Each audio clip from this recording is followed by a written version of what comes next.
Hujan dengan intensitas tinggi di kawasan Gunung Marapi menyebabkan banjir lahar hujan menerjang Kabupaten Agam dan Kabupaten Tanah Datar, Sumatera Barat Sabtu malam lalu. Dengan derasnya banjir, tempat tinggal hingga kendaraan warga hanyut terbawa arus. Bencana itu dipicu hujan yang mengakibatkan luapan daerah aliran sungai yang berhulu dari Gunung Marapi. Banjir yang datang di malam hari itu tak hanya mengakibatkan kerusakan di permukiman warga serta infrastruktur vital seperti putusnya jalur utama yang menghubungkan Padang Bukit Tinggi, namun terjangan banjir juga menimbulkan korban jiwa.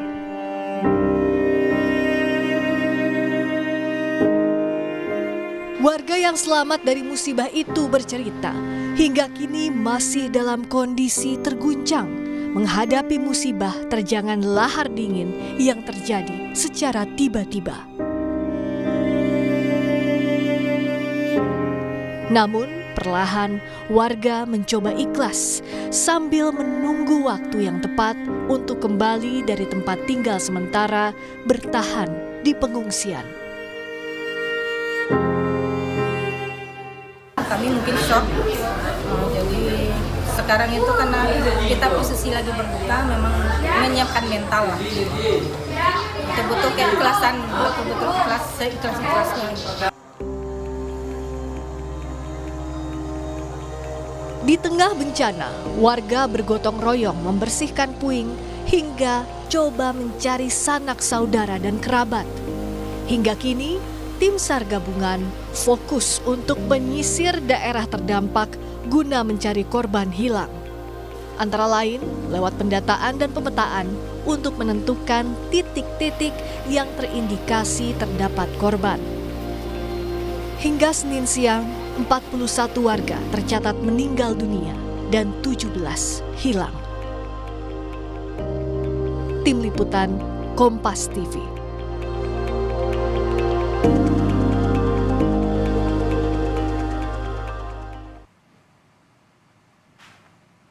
Saudara, banjir lahar hujan yang melanda sejumlah kabupaten di Sumatera Barat Sabtu malam lalu dipicu hujan yang mengakibatkan luapan daerah aliran sungai yang berhulu di Gunung Marapi di Kabupaten Agam misalnya.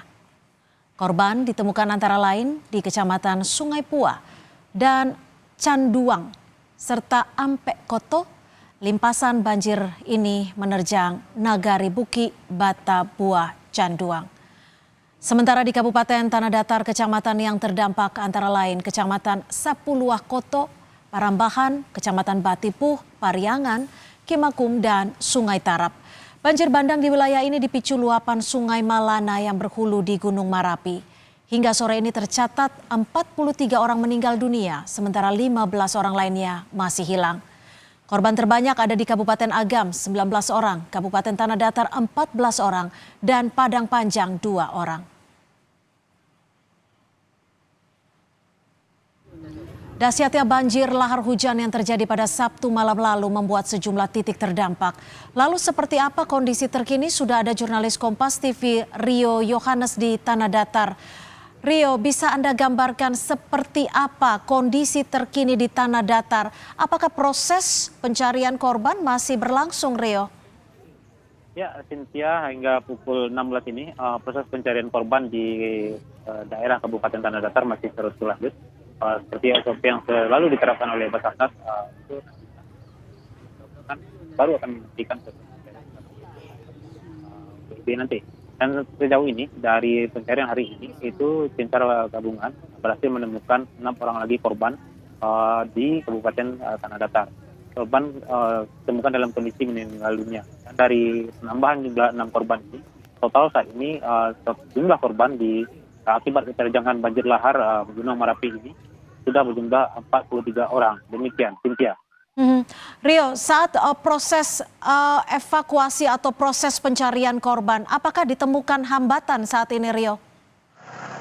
Ya, untuk hambatan memang sejauh ini masih berkendala dengan cuaca dan medan.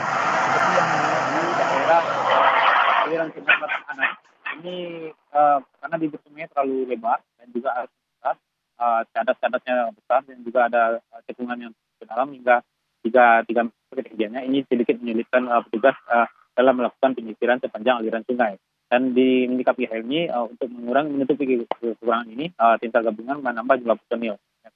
Pagi itu pencarian dilakukan dengan 80 orang dengan melakukan penyisiran perahu karet dan penyisiran secara manual berjalan kaki di pinggiran sungai, di kiri kanan pinggiran sungai. Dan alhamdulillah pencarian dilakukan. Dari 6 korban yang berhasil ditemukan pada hari ini, 1 diantaranya melakukan yang ditemukan di daerah Batang Anai tersebut. Demikian, Cynthia. Lalu bagaimana dengan rumah warga yang terdampak dan hingga saat ini berapa orang atau warga yang mengungsi, Rio? Ya, Cynthia dan juga saudara, untuk terkait dampak terhadap warga, seperti yang saya melaporkan ini, saya saat ini berada di Nagari Pandai Sike, tepatnya Jorong Pagu, ini di daerah Kabupaten Tanah Datar. Di sini masih saja proses yang dilakukan oleh petugas gabungan adalah membantu pembersihan material sisa terjangan lahar dingin. Dan di sini tidak hanya petugas untuk mempercepat, warga pun ikut membantu. Mereka juga mengambil peran di dapur umum sehingga kinerjanya saling bahu membahu untuk mempercepat proses pembersihan di daerah terdampak. Dan dalam pembersihan ini memang warga dihentikan sementara di bangunan-bangunan sekolah yang ada, bangunan sekolah, serta ada beberapa dari antara mereka juga banyak memilih untuk di rumah mereka yang tidak terkena dampak dari banjir lahar hujan Gunung Merapi. Demikian, Cynthia. Lalu untuk di kawasan wilayah Kabupaten Tanah Datar ini, apakah banyak logistik yang masih dibutuhkan warga dan bantuan sudah sampai di sana belum, Rio? Ya, Cynthia, terkait bantuan logistik seperti tempat saya melaporkan ini di Jorong Pagu-Pagu, dari Pandai Sike, ini tadi juga sudah lewat mobil untuk membawa bantuan. Bantuan sudah datang, silih berganti, masih sekitar bantuan logistik.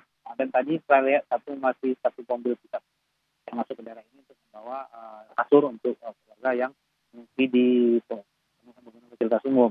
Dan untuk sejauh ini konsumsi makanan ini sudah cukup mencukupi karena di sini mereka juga dibantu oleh warga-warga yang lain menyumbangkan bahan makanan mereka untuk di dapur umum. Demikian, Cynthia. Rio, untuk curah hujan sendiri seperti apa? Adakah imbauan bagi warga untuk tetap waspada mengingat ada dugaan akan terjadi susulan banjir lahar hujan? Ya, untuk himbauan kepada warga memang dari awal BMKG sudah melakukan masyarakat mewaspadai adanya ancaman banjir lahar hujan susulan. Mengingat memang hingga saat ini Gunung Merapi sendiri masih erupsi walaupun kecil-kecil, tapi masih erupsi. Sehingga potensi untuk terjadinya banjir susulan masih cukup besar di tengah ancaman curah hujan yang cukup tinggi dan antara sedang dan tinggi yang akan melanda, diprediksi oleh BMKG akan melanda Provinsi Sumatera Barat hingga tanggal 20 Mei nanti. Demikian, Cynthia. Rio, bagaimana dengan lokasi ataupun jalur? Apakah masih ada lokasi warga atau permukiman yang terisolasi? Ya, Cynthia, untuk warga yang terisolasi hingga saat ini, hingga petang ini memang ada satu daerah, satu nagari di Kecamatan Kapulokoto di Kabupaten Tanah Datar ini yang terisolasi karena memang salah satu akses mereka itu hanya cuma satu jembatan yang pada minggu malam itu jembatan yang menjadi akses satu mereka ini terputus. Tapi untuk sejauh ini memang pemerintah sudah mengoptimalkan untuk penyaluran bantuan ke daerah yang terisolasi ini melalui jalur sungai dengan perahu untuk menyalurkan logistik bantuan kepada warga-warga yang terdampak. Jelang ini nantinya segera akan dibuatkan jembatan darurat untuk penyeberangan sementara bagi warga nantinya. Demikian, Cynthia. Baik, terima kasih atas laporan Anda, jurnalis Kompas TV Rio Yohanes melaporkan langsung dari Kabupaten Tanah Datar, Sumatera Barat. Selamat kembali bertugas, Rio.